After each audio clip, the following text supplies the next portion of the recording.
ಬೆಳಗಾವಿಯಲ್ಲಿ ಮಗನ ಸೋಲಿಗೆ ಸಿಡಿದೆದ್ದ ಲಕ್ಷ್ಮೀ ಹೆಬ್ಬಾಳ್ಕರ್ ಪರೋಕ್ಷವಾಗಿ ಜಾರಕಿಹೊಳಿ ಕುಟುಂಬದ ವಿರುದ್ಧ ಆಕ್ರೋಶವನ್ನ ಹೊರಗಾಕಿದ್ದಾರೆ. ನಯವಾದ ಮಾತಿನಲ್ಲೇ ಟಾಂಗ್ ಮೇಲೆ ಟಾಂಗ್ ಕೊಟ್ಟಿದ್ದಾರೆ ಲಕ್ಷ್ಮೀ ಹೆಬ್ಬಾಳ್ಕರ್. ಅದ್ಯಾಕೆ ಹೀಗಾಯ್ತು, ಯಾರ ಮೇಲೂ ಆರೋಪ ಮಾಡೋದು ಬೇಡ ಅಂದು ಬಿಟ್ಟಿದ್ದಾರೆ. ಕೆಲವರು ಭಯದಿಂದ ನೋಡ್ಕೋತೀನಿ, ಮಾಡ್ತೀನಿ, ತೋರಿಸ್ತೀನಿ, ಏನೋ ಸೋಲಿಸ್ತೀನಿ ಅಂತಾರೆ. ಇದು ಪ್ರಜಾಪ್ರಭುತ್ವ. ಇಲ್ಲಿ ಎಷ್ಟು ದಿನ ಹೆದರಿ ಕೂರೋಕೆ ಸಾಧ್ಯ ಅಂತ ಪ್ರಶ್ನೆ ಮಾಡಿದ್ದಾರೆ. ಸ್ವಾಭಿಮಾನ ಬಿಟ್ಟು ಇರಬಾರದು, ಯಾರಿಗೂ ಹೆದರುವ ಜರೂರತ್ ಇಲ್ಲ ಅಂದಿದ್ದಾರೆ. ನಾವು ದುಡಿದು ನಮ್ಮನೆ ನಡೆಸಬೇಕು, ಬೇರೆಯವರು ದುಡಿದು ನಮ್ಮನೆ ನಡೆಸಲ್ಲ ಅಂತ ಹೇಳಿಕೆಯನ್ನ ಕೊಟ್ಟಿದ್ದಾರೆ. ರಮೇಶ್ ಜಾರಕಿಹೊಳಿ ವಿರುದ್ಧ ಪರೋಕ್ಷವಾಗಿ ಲಕ್ಷ್ಮೀ ಹೆಬ್ಬಾಳ್ಕರ್ ಹೇಳಿಕೆಯನ್ನ ಕೊಟ್ಟಿದ್ದಾರೆ. ನೀವು ನನ್ನ ಬೆನ್ನಿಗೆ ಚೂರಿ ಹಾಕಿದ್ರಿ, ಮೋಸ ಮಾಡಿದ್ರಿ ಅಂತ ನಾನು ಹೇಳಲ್ಲ. ಏನೋ ಕೆಲಸ ಮಾಡಿದವರು ಹೆಬ್ಬಾಳ್ಕರ್ ಜೊತೆಯಲ್ಲಿರುವ ಅಣ್ಣ ತಮ್ಮಂದಿರು, ಕೆಲಸ ಮಾಡದವರು ಸಹ ಹೆಬ್ಬಾಳ್ಕರ್ ಜೊತೆಗೆ ಇರುವ ಅಣ್ಣ ತಮ್ಮಂದಿರು ಅಂತ ಹೇಳಿಕೆಯನ್ನ ಕೊಟ್ಟಿದ್ದಾರೆ. ಸದ್ಯ ಬಿದ್ದವರು ಸಂಕಟದಲ್ಲಿದ್ದಾರೆ, ಏನೋ ಗೆದ್ದವರು ಕೂಡ ಸಂಕಟದಲ್ಲಿದ್ದಾರೆ.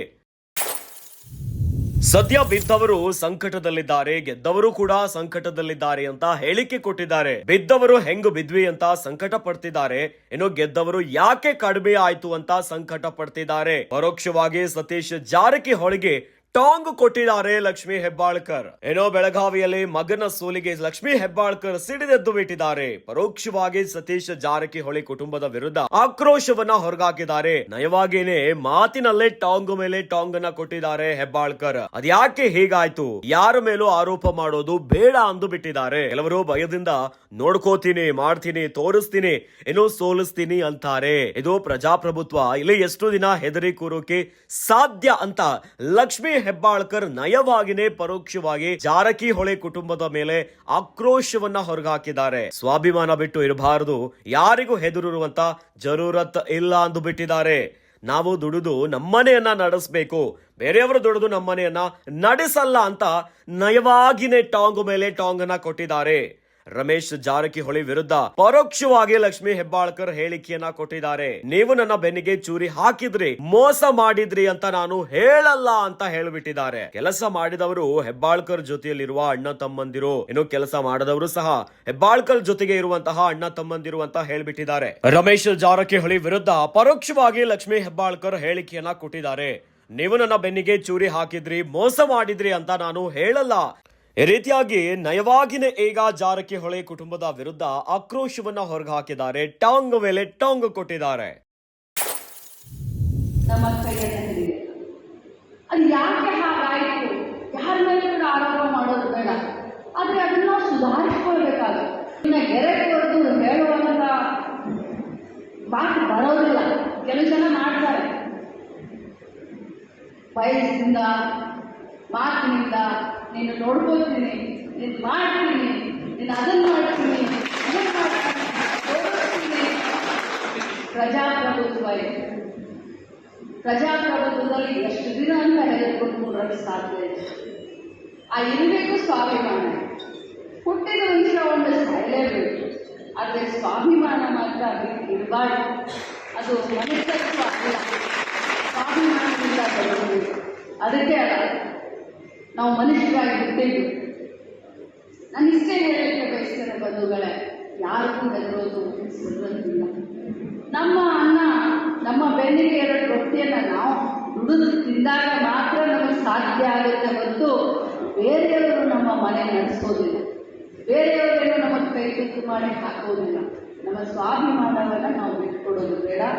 ಇವತ್ತು ಸೋತಿದ್ದೀವಿ ಅಂತ ಹೇಳಿ ಅವಲೋಕನ ಮಾಡ್ಕೊಳ್ಳೋಣ, ಆತ್ಮಾವಲೋಕನ ಮಾಡ್ಕೊಳ್ಳೋಣ. ಆದರೆ ನೀನು ನನಗೆ ಬನ್ನಿ ಚೂರಿ ಹಾಕಿರಿ, ನೀನು ನನಗೆ ಕೆಲಸ ಮಾಡಲ್ಲ, ನೀವು ನನಗೆ ಮೋಸ ಮಾಡಿರಿ, ಅದು ಬೇಕಾಗಿಲ್ಲ ನನಗೆ.